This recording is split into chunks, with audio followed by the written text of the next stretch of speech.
नमस्कार। प्रादेशिक समाचार के साथ मैं पूनम किरकेट्टा। पहले मुख्य समाचार। राष्ट्रीय मतदाता दिवस के अवसर पर आज भारत निर्वाचन आयोग ई एपिक ऐप जारी करेगा। रांची में आयोजित राज्य स्तरीय कार्यक्रम में 14 अधिकारी और कर्मी होंगे सम्मानित। प्रधानमंत्री नरेंद्र मोदी आज प्रधानमंत्री राष्ट्रीय बाल पुरस्कार के विजेताओं के साथ वीडियो कॉन्फ्रेंसिंग से करेंगे बातचीत। झारखंड की सविता कुमारी समेत देश भर के 32 बाल विजेताओं का किया गया है चयन। मुख्यमंत्री हेमंत सोरेन ने कहा कि राज्य सरकार गांव-गांव तक बिजली आपूर्ति के लिए प्रतिबद्ध। पूरे राज्य में 5500 किलोमीटर बिछाई जाएगी ट्रांसमिशन लाइन। और गणतंत्र दिवस पर भारतीय पुलिस सेवा के अधिकारी अनीश गुप्ता समेत राज्य के 38 अधिकारियों और पुलिसकर्मियों को किया जाएगा सम्मानित। और अब समाचार विस्तार से। कोविड-19 महामारी के खिलाफ देश एकजुट होकर लड़ रहा है। आप भी हमारे साथ सुरक्षा और बचाव के 3 आसान एहतियाती उपायों का संकल्प लें। मास्क पहनें, 2 गज की दूरी है जरूरी, सुरक्षित दूरी बनाए रखें, हाथ और मुंह साफ रखें। आज देश भर में राष्ट्रीय मतदाता दिवस मनाया जा रहा है। इस अवसर पर भारत निर्वाचन आयोग ई एपिक ऐप लॉन्च करेगा। इस बार जुड़े नए मतदाता जिनका मतदाता सूची में मोबाइल नंबर लिंक है, वे अपने रजिस्टर्ड मोबाइल पर ई एपिक ऐप डाउनलोड कर सकते हैं। बाकी सभी मतदाता 1 फरवरी से अपने मोबाइल पर इसे डाउनलोड कर सकेंगे। जिनका नंबर रजिस्टर्ड नहीं है, वे नेशनल वोटर सर्विस पोर्टल और चुनाव आयोग के पोर्टल में मोबाइल नंबर लिंक कर ई एपिक डाउनलोड कर सकते हैं। ई एपिक संपूर्ण देश में मान्य है। उधर नई दिल्ली में आयोजित राष्ट्रीय समारोह में राष्ट्रपति रामनाथ कोविंद मुख्य अतिथि होंगे। इस वर्ष के राष्ट्रीय मतदाता दिवस का मुख्य विषय देश के मतदाताओं को सशक्त, सतर्क, सुरक्षित और जागरूक बनाना है। कोविड-19 महामारी के दौरान चुनावों के सुचारू आयोजन के लिए चुनाव आयोग की प्रतिबद्धता को भी इस दिवस के माध्यम से रेखांकित किया जाएगा। राष्ट्रीय मतदाता दिवस के अवसर पर देश भर के मतदाताओं के बीच जागरूकता फैलाई जाएगी और चुनाव प्रक्रिया में लोगों की भागीदारी को बढ़ावा दिया जाएगा। इधर राजधानी रांची में आयोजित राज्य स्तरीय कार्यक्रम का उद्घाटन मुख्य अतिथि राज्यपाल द्रौपदी मुर्मू करेंगी। मौके पर नए मतदाताओं को मतदाता पहचान पत्र, वरिष्ठ मतदाताओं का सम्मान, उत्कृष्ट कार्य करने वाले 14 अधिकारियों को भी पुरस्कृत किया जाएगा। इनमें सिमडेगा के उपायुक्त सुशांत गौरव, पश्चिमी सिंहभूम जिले के उपायुक्त अरवा राजकमल, रांची के उपायुक्त छवि रंजन, बोकारो के अपर समाहर्ता विजय कुमार गुप्ता, पोटका विधानसभा के निर्वाचक निबंधन पदाधिकारी नंद किशोर लाल, भवनाथपुर निर्वाचक निबंधन पदाधिकारी जयवर्धन कुमार, देवघर के उप निर्वाचन पदाधिकारी विशाल दीप खलखो, सरायकेला खरसावां की उप निर्वाचन पदाधिकारी प्रियंका सिंह और राज्यपाल सचिवालय में अवर सचिव श्वेता गुप्ता समेत अन्य पदाधिकारी हैं। प्रधानमंत्री नरेंद्र मोदी आज दोपहर 12 बजे वीडियो कॉन्फ्रेंसिंग के माध्यम से प्रधानमंत्री राष्ट्रीय बाल पुरस्कार विजेताओं के साथ बातचीत करेंगे। सरकार प्रधानमंत्री राष्ट्रीय बाल पुरस्कार के अंतर्गत बाल शक्ति पुरस्कार, असाधारण योग्यता और नवाचार, स्कूली उपलब्धि, खेल, कला और संस्कृति, सामाजिक सेवा तथा बहादुरी के क्षेत्र में उत्कृष्ट उपलब्धि के लिए पुरस्कार प्रदान कर रही है। इस वर्ष बाल शक्ति पुरस्कार की विभिन्न श्रेणियों के तहत झारखंड की सविता कुमारी समेत देश भर के 32 बच्चों को प्रधानमंत्री राष्ट्रीय बाल पुरस्कार 2021 के लिए चुना गया है। इस अवसर पर महिला और बाल विकास मंत्री स्मृति ईरानी भी उपस्थित रहेंगी। प्रधानमंत्री नरेंद्र मोदी ने कहा है कि हमारा देश विविधताओं से भरा होने के बावजूद एक है। वे कल इस बार के गणतंत्र दिवस समारोह में परेड में प्रदर्शन करने वाले एनसीसी कैडेट्स से बात कर रहे थे। उन्होंने कहा कि आपके कदमताल से देशवासियों में जोश भर जाता है। उन्होंने कहा कि एक भारत श्रेष्ठ भारत की हम सबकी मंजिल है। श्री मोदी ने कहा कि एक भारत श्रेष्ठ भारत की भावना देश के हर कोने में मजबूती से प्रकट हो रही है। उन्होंने वोकल फॉर लोकल पर एक बार फिर से जोर देते हुए कहा कि यह एक भारत श्रेष्ठ भारत की भावना से और मजबूत होगा। श्री मोदी ने कहा कि भारतीय वैज्ञानिकों ने कोरोना का टीका विकसित कर अपना कर्तव्य पूरा किया है। अब हमें झूठ और अफवाह फैलाने वाले हर नेटवर्क को सही सूचना के जरिए परास्त कर अपना काम पूरा करना है। उन्होंने कहा कि कोविड के समय में भी एनसीसी कैडेट्स द्वारा किया गया कार्य सराहनीय है। राष्ट्रपति रामनाथ कोविंद 72वें गणतंत्र दिवस की पूर्व संध्या पर आज राष्ट्र को संबोधित करेंगे। यह संबोधन शाम 7 बजे से आकाशवाणी के सभी राष्ट्रीय नेटवर्क और दूरदर्शन के सभी चैनलों से पहले हिंदी और फिर अंग्रेजी में प्रसारित किया जाएगा। हिंदी और अंग्रेजी प्रसारण के तुरंत बाद दूरदर्शन के क्षेत्रीय चैनलों से प्रादेशिक भाषाओं में इसका प्रसारण किया जाएगा। गणतंत्र दिवस पर भारतीय पुलिस सेवा के अधिकारी अनीश गुप्ता समेत राज्य के 38 अधिकारियों और पुलिसकर्मियों को सम्मानित किया जाएगा। सभी को गणतंत्र दिवस के मौके पर मोरहाबादी मैदान में राज्यपाल मेडल प्रदान करेंगी। श्री गुप्ता को यह पुरस्कार कोल्हान के सबसे बड़े नक्सली संदीप को गिरफ्तार करने के लिए दिया जा रहा है। पुलिस अधिकारी अनीश गुप्ता और आरक्षी राजू सोय को पुलिस वीरता पदक दिया जाएगा। वहीं धनबाद के नंद किशोर सिंह को विशिष्ट सेवा पदक दिया जाना है। इसके अलावा चाईबासा मुख्यालय डीएसपी सुधीर कुमार, रांची अपराध अनुसंधान विभाग के पुलिस अवर निरीक्षक जयप्रकाश सिंह, रांची जैप 1 के मुक्तिधाम थापा, जैप 3 धनबाद के मान सिंह हेरेंज, जैप 10 रांची के सहायक अवर निरीक्षक लक्ष्मण कुमार सिंह, प्रेम कुमार, दिनेश प्रसाद, इफ्तिखार खान, गुमला जिला पुलिस बल के सहायक अवर निरीक्षक इश्तियाक अहमद, जैप 1 के हवलदार कैलाश कुमार श्रेष्ठ, चतरा IRB 3 के हवलदार शिवपूजन प्रसाद, चंद्रभानु सिंह, रांची झारखंड जागुआर के भारत गुरुंग, खूंटी जिला पुलिस बल के निस्तार सुंडी, रामेश्वर सिंह यादव, इरकन कुजूर, पुष्पा टोप्पो, जंगल वॉरफेयर के स्कूल के साइबू बाड़ा, जेरोम बाखला, रांची के सहायक अवर निरीक्षक देवेंद्र कुमार सिंह, बोकारो के प्रफुल्ल किंडो और श्यामल कुमार मंडल, हवलदार भानु प्रताप, लोहरदगा के परमेश्वर प्रसाद,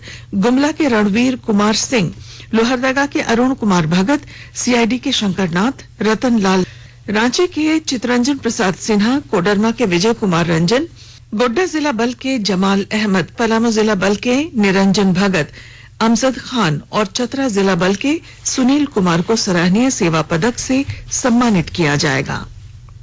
झारखंड में कोरोना के नए मरीजों का मिलना जारी है। स्वास्थ्य विभाग की रिपोर्ट के अनुसार पिछले 24 घंटों के दौरान कोरोना संक्रमण के 54 नए मरीजों की पुष्टि हुई। राज्य में संक्रमण के कुल मामले अब 1,18,286 हो गए हैं। वहीं इलाज के बाद अब तक 1,16,402 लोग ठीक हुए हैं, जबकि 821 लोगों का इलाज जारी है। कल 109 लोग ठीक हुए। स्वास्थ्य विभाग की रिपोर्ट के अनुसार कल मिले मरीजों में रांची से 40, पूर्वी सिंहभूम से 6, बोकारो से 3, चतरा, गढ़वा, हजारीबाग, कोडरमा और धनबाद से एक संक्रमित मरीज मिला है। बुधवार को कोरोना से 2 मरीजों की मौत हुई। राज्य में स्वस्थ होने की दर 98.40% है। आकाशवाणी के ताजा तरीन समाचारों के लिए आप हमारी वेबसाइट newsonair.com पर लॉग ऑन कर सकते हैं। ताजा समाचार Twitter handle @AIR news alerts और Facebook page all India radio news पर भी उपलब्ध है। आप प्रादेशिक समाचार एकांश के ट्विटर हैंडल @AIR न्यूज_रांची और Facebook page AIR news Ranchi के अलावा YouTube channel regional news unit Ranchi पर भी हमारे बुलेटिन सुन सकते हैं। प्रादेशिक समाचार आप आकाशवाणी रांची से सुन रहे हैं और अब पेश हैं कोरोना से बचाव के कुछ संदेश। कोविड-19 से बचाव और सुरक्षित रहने के 3 उपाय। मास्क लगाएं, 2 गज दूरी है जरूरी, सुरक्षित दूरी रखें, हाथ और मुंह साफ रखें।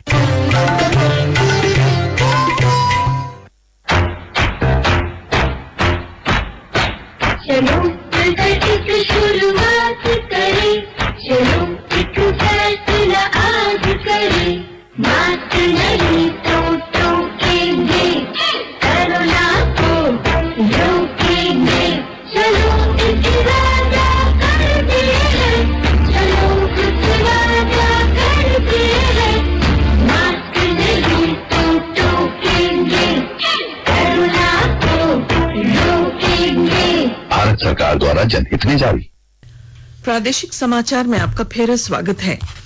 मुख्यमंत्री हेमंत सोरेन ने कहा कि राज्य सरकार झारखंड के गांव-गांव तक बिजली आपूर्ति सुनिश्चित करने के लिए कृत संकल्प है।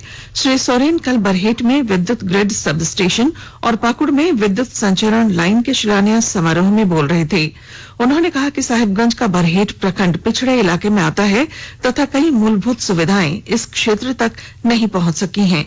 इसे देखते हुए राज्य सरकार ने क्षेत्र के समग्र विकास के लिए समस्याओं को चिन्हित किया है। अब साहिबगंज में विद्युत आपूर्ति में कोई बाधा नहीं होगी।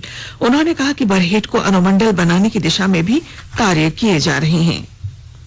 राजधानी रांची में विकसित हो रही स्मार्ट सिटी में धनबाद जिले के निवेशकों के ऑक्शन प्रक्रिया में भाग लेने के लिए आज धनबाद के न्यू टाउन हॉल में इन्वेस्टर्स समिट का आयोजन किया गया है। इस कार्यक्रम में डेवलपर्स, रियल एस्टेट, शैक्षणिक संस्थान, मॉल, अस्पताल, होटल इत्यादि क्षेत्र के जुड़े लोग शामिल हो सकते हैं। ई ऑक्शन की पूरी जानकारी रांची स्मार्ट सिटी कॉर्पोरेशन की वेबसाइट पर उपलब्ध है।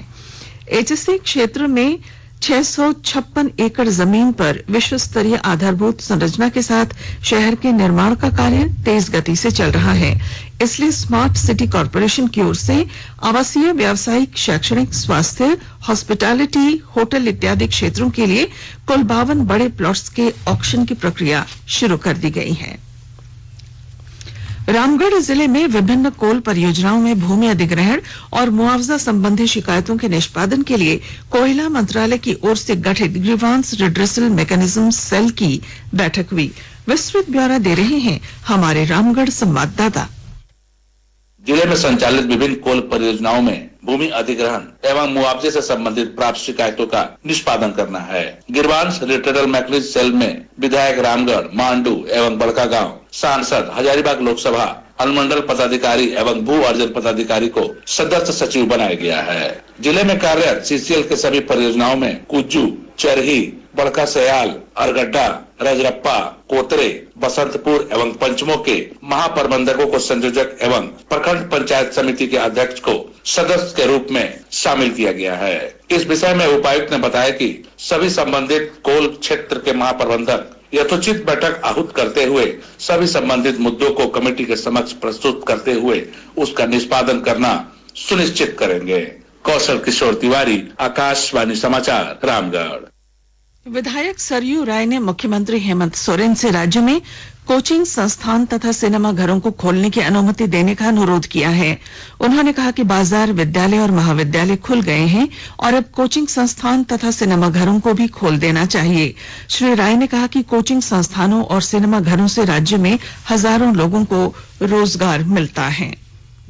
और अब संक्षिप्त खबरें। सरकार ने मीडिया की उन खबरों का खंडन किया है जिसमें कहा गया है कि रिजर्व बैंक ने इस वर्ष मार्च के बाद 5, 10 और 100 रुपए के नोटों पर प्रतिबंध लगाने का फैसला किया है। पत्र सूचना कार्यालय ने इन खबरों को फर्जी बताया है। स्पष्ट किया गया है कि रिजर्व बैंक ने ऐसी कोई घोषणा नहीं की है। दुमका जिले के शिकारीपाड़ा थाना में पदस्थापित पुलिस इंद्रजीत कुमार सिंह की संदिग्ध हालत में मौत हो गई। वह गोड्डा के ठाकुर गंगटी थाना क्षेत्र के रहने वाले थे। सुबह वे अपने बिस्तर पर मृत पाए गए। शव को पोस्टमार्टम के लिए दुमका भेजा गया है। और अब अखबारों की सुर्खियां। राज्य भर में प्रकाशित होने वाले लगभग सभी प्रमुख अखबारों ने 5500 किलोमीटर ट्रांसमिशन लाइन राज्य भर में बिछाए जाने के सरकार के निर्णय को पहले पेज पर प्रकाशित किया है। प्रभात खबर ने झारखंड में सामान्य वर्ग के बच्चों को भी छात्रवृत्ति देने की खबर को पहली सुर्खी बनाई है। रेल मंत्रालय को मार्च तक सभी मेल और एक्सप्रेस ट्रेन चलने की आस, शीर्षक से दैनिक भास्कर ने इस खबर को अपने पहले पन्ने पर दी है। गणतंत्र दिवस पर रांची के पूर्व एसएसपी समेत राज्य के कई पुलिस अधिकारियों और कर्मियों को सम्मानित किए जाने की खबर हिंदुस्तान ने पहले पन्ने पर दी है। पूर्वोत्तर में हुआ उग्रवाद की समाप्ति का आरंभ, शीर्षक से रांची एक्सप्रेस ने गृह मंत्री अमित शाह के असम दौरे पर दिए गए बयान को पहले पन्ने पर जगह दी। दैनिक जागरण लिखता है, मंत्रियों ने कहा पारा शिक्षक शीघ्र होंगे स्थायी, लागू कराएंगे कमेटी की अनुशंसा। द हिंदुस्तान टाइम्स ने लिखा है, भारत में कोविड वैक्सीनेशन में तेजी, 16 लाख को लगे टीके। वहीं द टाइम्स ऑफ इंडिया ने भी वैक्सीनेशन पर लिखा है कि आज से राज्यों में टीकाकरण केंद्रों की संख्या होगी दोगुनी। और अब अंत में मुख्य समाचार। राष्ट्रीय मतदाता दिवस के अवसर पर आज भारत निर्वाचन आयोग ई एपिक ऐप लॉन्च करेगा। रांची में आयोजित राज्य स्तरीय कार्यक्रम में 14 अधिकारी और कर्मी होंगे सम्मानित। प्रधानमंत्री नरेंद्र मोदी आज प्रधानमंत्री राष्ट्रीय बाल पुरस्कार के विजेताओं के साथ वीडियो कॉन्फ्रेंसिंग के जरिए करेंगे बातचीत। झारखंड की सविता कुमारी समेत देश भर के 32 बाल विजेताओं का किया गया है चयन। मुख्यमंत्री हेमंत सोरेन ने कहा कि राज्य सरकार गांव गांव तक बिजली आपूर्ति के लिए प्रतिबद्ध। पूरे राज्य में 5500 किलोमीटर बिछाई जाएगी ट्रांसमिशन लाइन। और गणतंत्र दिवस पर भारतीय पुलिस सेवा के अधिकारी अनीश गुप्ता समेत राज्य के 38 अधिकारियों और पुलिस कर्मियों को किया जाएगा सम्मानित। और इसके साथ ही आकाशवाणी रांची से प्रादेशिक समाचार का ये बुलेटिन समाप्त हुआ। नमस्कार। घर में रहिए, सुरक्षित रहिए और सुनते रहिए आकाशवाणी।